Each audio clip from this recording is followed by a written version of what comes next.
Ladies and gentlemen, welcome back to SAP Chats podcast, where we make corporate discussions fun and engaging. Today, we are live from the beautiful SAP London office in England, and with me, a B2B sales guru, an SAP expert, and a golfer, Richard Henry.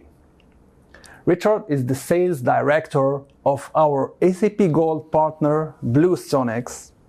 Bluestonex is actually one of the members of the SAP SAPHaus network, and they are also called the SAP BTP experts. So, Richard, thanks for coming from Scotland to this podcast, and welcome to SAP Chats. Thank you very much for having me down here today. So, Richard, to begin, I would like my audience to know more about you, outside of the SAP ecosystem. So we're gonna speak about your, I would say, personal life. Okay, so you are from Scotland, right? Yeah. And you came today from Scotland, but I know that you live in Aberdeen. That's correct. Yeah. You were recently in London, one of your recent visits, and you were commuting across the London Bridge. And I've seen that you have made a LinkedIn post about it, saying that you were feeling proud to be Scottish. But I mean, what's the story? Tell us. I don't have enough background, so can you tell us the story? Yeah, so it's one of those things that comes up on a pub quiz every so often if you're kind of out in the Aberdeen area. So Aberdeen is known as the Grey City, that being because a lot of the buildings are built from granite, which was mined from a number of quarries in the Aberdeen area, really good quality granite. Some of that granite went into the homes, the houses, the buildings, fabulous architecture, but some of that was also exported to various cities around the world. London was one of those cities, and a lot of very famous monuments around the London area are made with Aberdeen granite. London Bridge is one of those. So famously, the pub quiz quote goes that, where was the granite for London Bridge excavated from? And it's Aberdeen as the city. So yeah, I come in via the London Bridge to the SAP offices, to our offices across the road there on a regular basis. And yeah, walking across, it reminds me of the connections that can be made from cities, from different industries. And I'm very fortunate that with SAP and with Bluestonex, we do business globally. And whether it be customer relationships or SAP relationships that we're building, we're just able to interact in different ways with people globally around the world. Inspiring. With really random facts about London bridges. So yeah. It's an inspiring story, yeah, and thanks for this history masterclass. Richard, you used to play golf, right? I did, yes. I'm gonna speak about it, but from a business perspective. Okay. Do you think that golf is really helping for networking, for business? It definitely can. I have to say I've rarely used it for business purposes. So Scotland being the home of golf, naturally growing up there. As a child, I was introduced to golf. Unfortunately, later in life, work, family gets in the way, so you play less and less. I think I mentioned to you, I'm trying to get back into it. I've been invited to a 4-ball later on in the year, so I'm trying to make sure that my shots at least land somewhere on the fairway and not off to the side. So hopefully it'll be a cheaper round, less golf balls lost. But I've been on a couple of corporate days and they are really engaging, and it's just a different setting, but it's something that when you are interacting, whether that be a relationship that you're trying to build with a customer or a partner,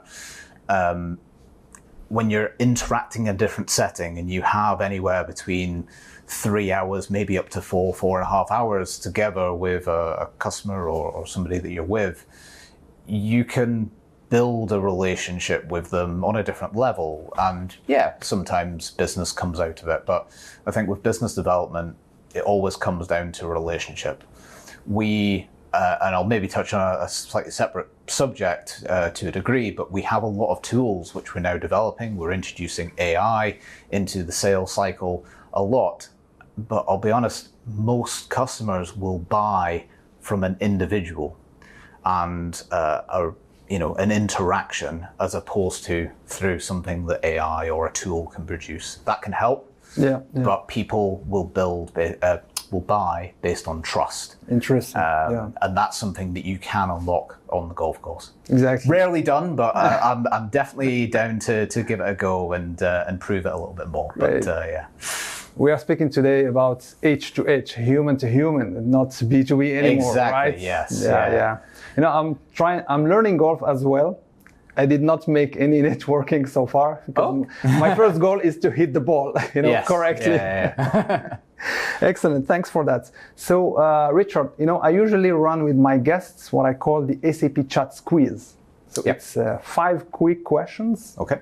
Tricky somehow, right? But there is one rule. You just can respond with one word or one expression. Okay. You're not allowed to elaborate. Okay. But at the end of the quiz, you can come back to one of the questions, select one, and then you can elaborate. So think about it. Okay. Ready? Yep. I'm ready to go. Question number 1. Let's go.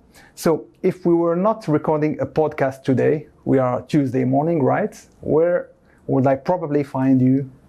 I'd definitely be on the 3rd or 4th call of the day, whether that be internal or with a customer. A lot of calls at my desk. Yeah. Stop here. Okay. Question 2. Are you for or against remote work? I'm for it. For it. Definitely. Third one. So you are in the sales area, right? Do you think that your job might disappear in the 5 coming years because of AI and automation? 100% not. 100% not. Okay, interesting. Question number 4. If you are given the job of your dreams, so maybe you're already doing the job of your dreams, but let's say a much better and the highest paid job ever, with a condition. Give up your dogs for 6 months before getting the job. You accept, you reject. Reject. Reject. Yeah. Okay. Interesting. Yeah. So last one. I've never been to Scotland. Describe Scotland, one expression or one word. Sell it to me. Inspiring. Inspiring. All right, love it. So now, go back to the question of your choice. You had the remote work, dogs versus the best job ever. AI, will the job disappear? Or Scotland? So, I mean, I'd love to talk about Scotland more. I can speak about it all day. My love for the country, for the scenery, for the food. But I think I'll touch on remote work. It's something remote work. I've got kind of an opinion on. My reason for kind of being very much for remote work is just we are evolving and companies are evolving. And therefore, I feel that ways of working need to evolve. We've proven the extreme during COVID times of everybody remote working and trying to manage that way. And that's probably too far to one side. Now we're back to a number of corporations saying everybody must go back to the office and work from there. And I think there's a balance required. And I think there needs to be an assessment on the role itself and its suitability to remote work. Not every role, naturally, is able to be done remotely. A warehouse operative, let's say, doesn't work when you're sat at home and you're trying to move boxes from somewhere.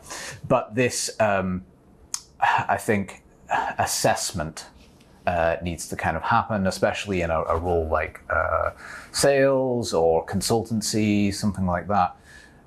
What benefit is being driven from coming into the office location if part of that role or the majority of that role was maybe being on Teams calls with customers that are global. So again, I think it's down to the organization themselves, what they do as a business and the role. but I think openness to it as opposed to a blanket statement of fundamentally no, everybody back in, I think that's the right balance there. So I do see a lot of benefit, like even when I go into the office. Now, my office location is miles and miles from my home. It takes me a good 4 or 5 hours to get there if I was to commute in every day. Whoa. So, you know, it's not feasible for me to go into the office every day, but if I'm going into the office to then sit in a room on my own on a Teams call, naturally it doesn't necessarily make sense. And I think, again, in the SAP world, we need to consider a skill shortage. So who is the talent of the future that we're trying to recruit? What skills are there? Where are those skills actually being developed from and available? Because they could be globally, you know, so that's some of the considerations certainly we at Bluestonex are making. You know, we love people being in the office. We provide office locations in a number of locations globally so that we can have collaboration between certain teams. But we do have an acceptance which, you know, supports remote work, but also a work-life balance as well. So we have a number of our consultants who have young families, and there's accommodations for that as well. So yeah, that's in a round way kind of definitely in support of remote working. Interesting. Yeah. Okay. But yeah, Richard loves his dogs, so yes, we know that. Yeah. Okay, so remote work is gonna lead us to jump into the people section. So before we deep dive into the tech and AI, I would like us to speak about people a bit. Yeah. First of all, I've seen in your website this Lego Serious Play. Yes. And now it's a service offering that you offer to your customers, I guess. So what is it from a human perspective, if you can? Yeah, so much like what we were talking about in regards to how can something like golf be used in a sales cycle or to build a relationship, in the SAPHaus we think differently, and we think about how the environment, the culture can support innovation, especially when we talk about AI, but in general innovation for businesses. So what we do when we speak to customers and we're trying to support them on their journeys, whether that be strategic digital journeys, AI, discovery sessions, whatever that may be, we have a whole toolkit available to us on how we can unlock that potential from them and help them to understand and help them pinpoint exactly some of those elements to it. So Lego Serious Play is something that we're certified in delivering. So a number of our consultants have kind of gone through the certification with Lego themselves. Whoa. Yeah. It requires certification. Yeah, absolutely. We've invested a significant amount of money into the actual kits available. And then we have run a number of these workshops with customers to a large degree of success with them. And what it does is it brings people into an environment and almost this playful nature where we walk them through different scenarios. We educate them an element in the beginning of the workshops, and then as we work through and we delve into some of their problem areas, where their barriers are, where their opportunities are, and obviously this is in the framework of maybe digital innovation or use of business technology platform, or nowadays it's AI related, but we walk through all these scenarios with them, and the team members are then kind of communicating to each other and to themselves through the use of Lego. And it seems really, it may seem, I suppose, quite childish to a degree, and sometimes we have to try and convince people, but when we are in the room and when we are doing it, the creativity that can be unlocked and the expression that people are able to make, where some people may have not wanted to speak up in a room of their peers, that's where it can really, really benefit. Okay. And that's just one example of many similar type workshops that we can do as well. So, is it similar to design thinking? I mean, it's same impact. So the SAPHaus follows human-centered design and design thinking methodologies, and this is just a tool that we utilize for it. So. Excellent. Okay. So, Richard, looks like you have a long story with public speaking. Yep. Can you make this story short for our audience? Yeah, absolutely. And I suppose somewhat, hopefully, encouragement to young professionals coming into the industry, those who have not yet done their first speaking appearance, whether that be on stage or recorded like this. So growing up as a child, I actually had a speech impediment. I also, throughout school, really suffered from anxiety when it came to speaking up in the middle of class. And that was something that quite early on I addressed by just going into it and doing it and just taking the, let's put it, feedback on the chin somewhat. So that's just something that I've always done. And then throughout my professional career, I've just put myself forward for every opportunity that I can to actually just put my craft to the test and gain feedback. And I think that's a critical thing, is asking for opinions from people and then building on some of that feedback as well, and being able to change. So I'm sure there's a few things that I'll watch back on this recording and feel like I could have done better, but it's all about development and always knowing that you're not perfect, and actually people are more forgiving than you may feel as well. So yeah. Sure. Well, it's going to be a great episode anyway. Hopefully, yeah. Okay, last one about people. So you guys at Bluestonex are member of the SAP HANA network, right? Proud members. Proud members. Okay. Tell us about this network briefly, and I'm interested to know what's your level of involvement in this network. Yeah, so now forgive me because I'll probably get this number a little bit wrong, but there's approximately 23 app houses globally. We are one of those app houses, one of two within the UK as well. And these app houses are physical locations where SAP, where customers, where and ourselves can deliver this human-centered design thinking that we were kind of mentioning. So it's this creative space. It's just something that we can kind of take away people from their day-to-day business activities and bring them into that space, and then deliver workshops to ideally either support on the design aspect and the design thinking, or we commonly, if we're working directly with customers on certain projects, we'll maybe be doing some prototyping, especially when it comes to application development on BTP. We'll kind of facilitate workshops where we replay some of those prototypes. So Bluestonex, we've been a member for quite a number of years, so one of the early adopters of this program within SAP. And we communicate daily. There's a community group where all the partners within the App House come together on a regular basis, guided by SAP App House. And we will basically share ideas, share workshops, share case studies, use stories of what we're doing with the SAP technology.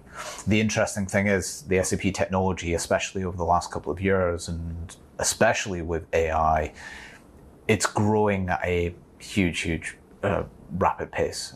So the ability for us to be in that creative team and community and share what we're doing allows some people to maybe think a bit differently, maybe think of things that they hadn't quite thought of yet, or challenges or barriers or maybe opportunities as well. Because it's global, we're not necessarily standing on each other's toes, and we share a lot with each other. So I think it's really good for customers and SAP in general, because we're helping accelerate the journey to digital adoption. So keep it up. Yeah, absolutely.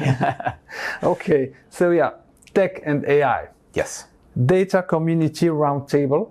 Is something happening next week or in a couple of days, yes. right? So here in London. You're going to take part of it, right? Yeah, we're organising. So this is essentially a bit of a concept that I've been thinking about for a while, but we want customers to be open with each other around their journeys, whether it be through digital adoption or In this circumstance, it's in regards to data and what their thoughts are in regards to data quality, data efficiency, data processing, especially when it comes to their digital journeys and AI.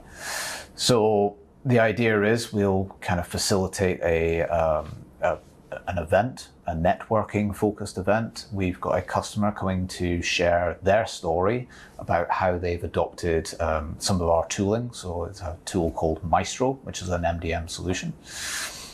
They have adopted that and are now seeking huge benefits within the retail sector on growth. So they are having revenue growth because they have this tool and their approach to data.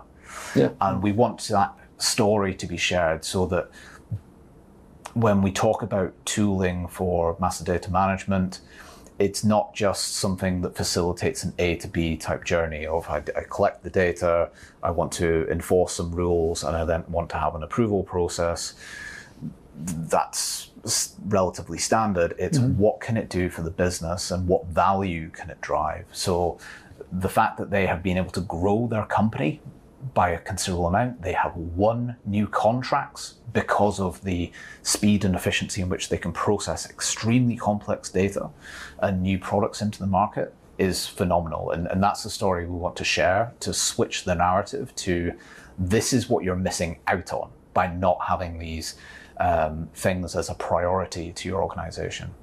I was working recently with some of the SAP colleagues here, and data management and quality to an extent, we're trying to push this forward as an agenda topic because AI, everybody is thinking about an AI strategy, but the reality is you need to have good quality data and efficient data and data that you can rely on and trust. And if you don't have that, then what good is the output of AI if you go, actually, let me double check that on Excel. Exactly. And I'm sure everybody loves an Excel spreadsheet and is currently doing that as well. So that is essentially the messaging that we want to communicate, is this is actually an enablement exercise, as is integrations and everything else that goes along with that, that will help unlock all of this AI potential over here. Excellent. So somehow we say garbage in, garbage out, right? Yeah. So absolutely. So yeah, the session that we're doing in a couple of weeks' time is just really to bring customers together, to speak to each other, to share their stories, share their challenges, and hopefully accelerate that journey. So yeah. Great. We'll look forward to seeing anybody that comes along. So yeah, we've got a lot of sign-ups so far. So yeah, it should be a good event. Great. Well, I won't be, unfortunately, but I'm expecting a LinkedIn post after this event. Absolutely. I'll have a look out for some granite in the building, yeah. All right. Great. So, Richard, if we are here today doing this podcast, it's because Bluestonex was one of the top 5 winners of the AI Challenge organized by SAP for the whole EMEA region, Europe, Middle East, and African partners. So we were one of the top 5 winners. First of all, congrats. Thank you. Can you tell us briefly how was your experience during this challenge? Was it a teamwork or just one person? Yeah, no, team definitely. So the AI challenge, we aligned a lot of the work that we did across to Maestro, the MDM tool itself. So we have a dedicated R&D team, and we have a number of consultants who are very specialist in the AI area as well.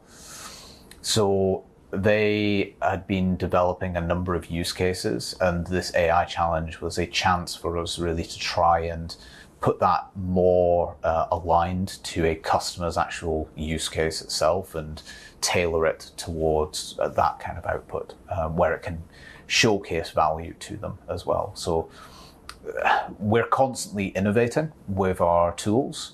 We're constantly looking out for those next showstopper use cases, but in reality, some of the best solutions, especially in AI, are sometimes some of the most simple ones, like automation, like data insights, that type of thing. So some of it can be relatively accessible and achievable now, and it can add a lot of business value at this stage. So it was a bit of a hybrid of a lot of that scenario. So we're looking at efficiency, different user interfaces, data duplication, records and insights and that type of thing. So that's where it was kind of born from. And then thankfully, one of our customers who across in Ireland, they again are a company that thankfully they are wanting to invest. They're wanting to invest in their company. They're wanting themselves to grow, and they know that they can't just do that solely alone through hard graft. They need to innovate.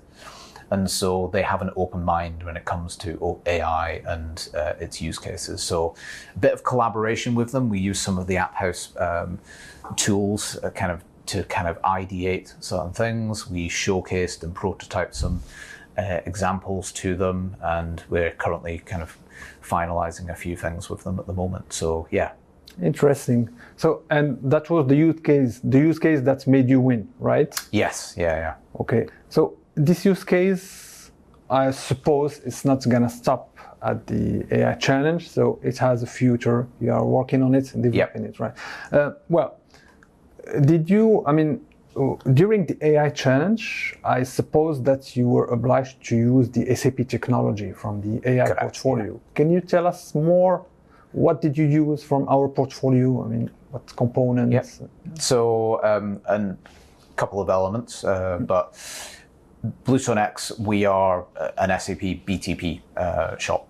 So everything that we do, especially when it comes to AI for the moment, is SAP related. So we are maybe a little bit different from some of the other companies out there where we don't necessarily automatically go out to third-party type tools, even though in some regards some of them may have other things to kind of offer at this stage.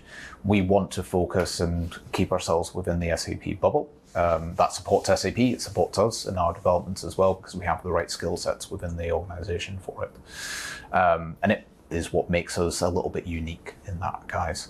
So with this particular example, there was elements within HANA itself, or HANA Cloud, should I say, but also the AI core as well within SAP BTP. So, and a few other secret elements, but without giving too much away. Sorry. But yeah, everything is BTP related. Yes. Everything is within there, and that's how certainly for the moment we will continue as Bluestonex. We will continue to kind of innovate in that area. So yeah, we've built out the prototype with the customer. We have kind of a working kind of system there. We're continuing to optimize it at the moment and build it out. Excellent. Do you have any other use cases with AI you want to speak about? So we did one as part of the Next Level program. So you were part of the Next Level program as well. Bluestonex were one of very few non-platinum partners who have completed the Next Level program. And that just kind of goes to show our alignment to SAP and BTP and the whole clean core kind of strategies, etc. as well. So we actually completed the Next Level challenge in just 10 days. That's our kind of our claim to fame. Yeah. So thankfully, the Next Level challenge is fantastic, and Sahil and his team do a fantastic job there. Some of the training and education that they do as part of the program is the SAPHaus element. So naturally we have that. Some of it is the tools themselves. So naturally, again, with us only focusing in the BTP area, we have the right consultants and the right tools in that area. So we had kind of come up with a concept. We'd kind of spoken to the team, and we developed that solution in record time. So we've set the bar for people to beat, and I'm sure some hackathon, somebody will beat us over the next couple of years, definitely. But that was in regards to kind of a document management type service. So similar to like taking in invoices or certain delivery notes, etc., that type of documents. We use document extraction service, developed a user interface, which is a really nice clean user interface using UI5, and obviously gave it kind of a workflow and approval system as well. So it was something just a little bit more than the out-of-the-box tool itself. So that's kind of how we extended and developed that. That's something that we have kind of in our arsenal then to offer as an extension to our MDM solution or to our partners that we do BTP with as well. Amazing. So speaking about all of these use cases, do you or are you planning to package them, to do some packaging, or to publish them in SAP Store? Is there any plan like this? So that, as part of that program, that one is actually on the Accelerator Hub itself. But again, customers interact with some of these solutions in their unique way. So what we like to now position them as is accelerators, exactly as the portal kind of suggests. So that's there as an accelerator. It would hopefully match off 90%, let's say, of a customer's challenge, and then there'd maybe be a bit of customization. But all of our applications, because they're on BTP, are relatively easy to adapt to customer use cases. Now, when it comes to how we are tackling AI in general as an organization, we have switched this year. So last year, it was about trying to find the use cases and then develop things. This year, what we've decided to do is look at our portfolio of products, so Maestro being kind of our leading one, and think about how we can ingest AI into that itself. So with Maestro, we are just releasing to our customers the first AI use cases, which is Microsoft Teams bot connection, so interfacing with Microsoft Teams. So that is now going out to customers. I think last week actually was our first customer went live with that one. So this just provides a different interface for people to do approvals, to request new data, or to approve changes, etc. as well. So that's a different one. The other extension that we're doing, which uses AI Core, is to use Outlook as an extension. So we have a connection from Maestro for a simple approval that will go through as an email notification, maybe yourself as the final approver. And rather than having to go into Maestro to click approve, you can respond and just say, yes, looks great. I'll now approve that. And it will do a sentiment analysis on the email itself. So you're responding naturally in using natural language, and it picks that up and does it. So these are relatively easy in theory to kind of put across, but the opportunity it presents to clients on how they can allow their teams to adopt new technologies, that's where I think the greatest value in it is. Basically. Amazing. Yeah. So you are the BTP expert. My question to you, to the whole Bluestonex team, what does SAP Business AI represent in your go-to-market strategy? I think there is huge opportunity. I think some of the ideal use cases which are more closely connected to integrations and core ERP, the technology is just starting to get there. So we're part of a number of beta programs at the moment, especially with SAP Joule. And I think we can see the opportunities there for really, really close connections between different programs and different products within the SAP network. And it's just on that tipping edge. So as I said at the start, the speed in which SAP are developing some of this stuff is phenomenal. And it will be there. And we're just on the edge of our seats ready to grasp hold of it. So at the moment, we have a lot of theories about how we're going to be able to use it. And we're just waiting for the green light from SAP so we can get our hands on and then really try out those tools. But yeah, I think, as I say, I think for customers, huge opportunity to adopt technology faster, better, more interlinked as well. That in turn will drive value to any organization. I think companies need to be looking at this as, if I don't do it, what am I missing out on? I think that's the key message I would maybe share. Excellent. Great message for the whole, I would say, customers community. And yeah, thanks Richard for that. A closing question. If we close our eyes and open it in 2030, how will the Bluestonex look like? What's your ambition?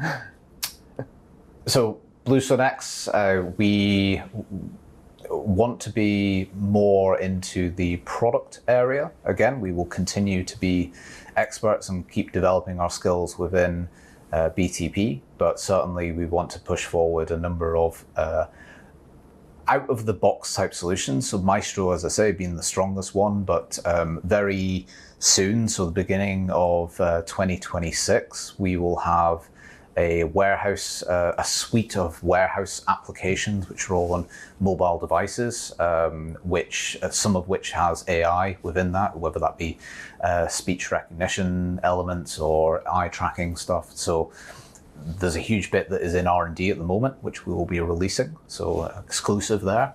But that will create a huge element of efficiency for those types of customers. We will be global as well, more global than we are just now. So we're just picking up our first customers in the US at the moment. And we're working with a number of strategic partners, other SAP partners as resellers of our Maestro solution over in both the States and in Australia and New Zealand as well. So we would like to expand that network as well and offer that out into different regions and grow with SAP. I think that's the message, and create the next product over the next few years. So probably a portfolio of very, very cool, very sleek, user experience focused applications, which is our heritage, and be known for those. Nice one. Grow with SAP. Grow with SAP, yes. Okay.